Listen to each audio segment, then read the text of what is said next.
Thursday, May the 24th. I'm on the Staten Island Expressway this morning. I'm headed to my daughter's for the Memorial Day weekend. So, happy Memorial Day to everybody. I'm looking forward to spending the weekend with my grandson Issa and my daughter Jill and her husband Husani. Issa goes to a Christian preschool, but they do follow the regular public school closing, so his school is going to be closed Friday and Monday, and that gives me the opportunity to babysit him and spend some time with him. And he's excited that his Gicky is coming, and he doesn't call me Granny. He got the word Gicky some way or another from Granny, so we're just going to let it stick. So I'm looking forward to that. But I did want to tell y'all about my morning. Oh, Lord have mercy. I'm so much like my mother. And she's the last person on earth that I want to emulate. But I'm just so much like her in more ways than what I would like to acknowledge. But it took me 3.5 hours to get away this morning. Okay, I got up at 8 o'clock, which I slept about an hour later than I had intended because I had trouble going to sleep last night.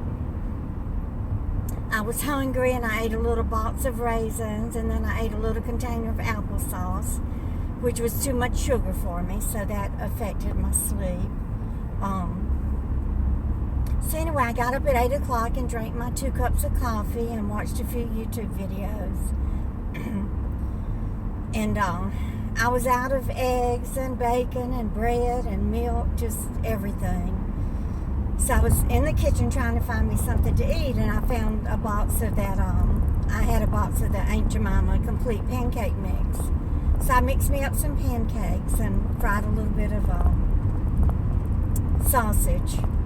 So I had that for breakfast. Well, the sugar in the syrup really just made my neuroses even worse than what it normally is.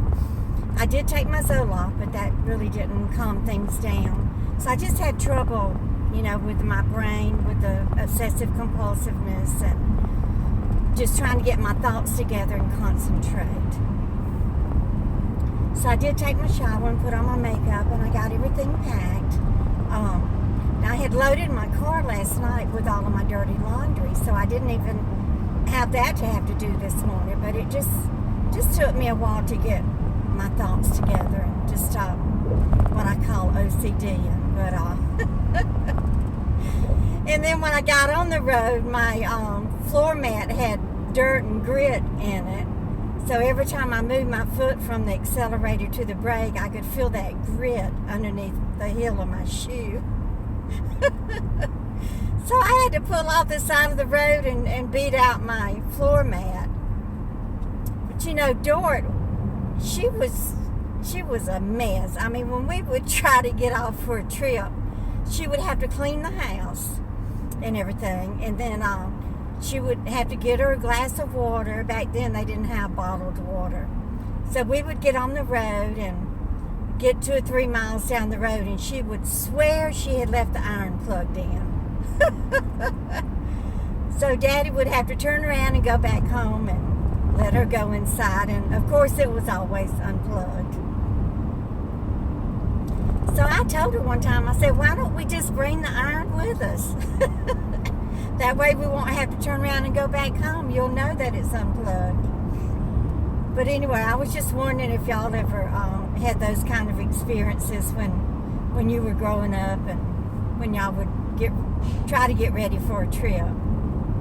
Okay, so I'm coming up on the Verrazano Bridge, so I'm gonna pay attention now.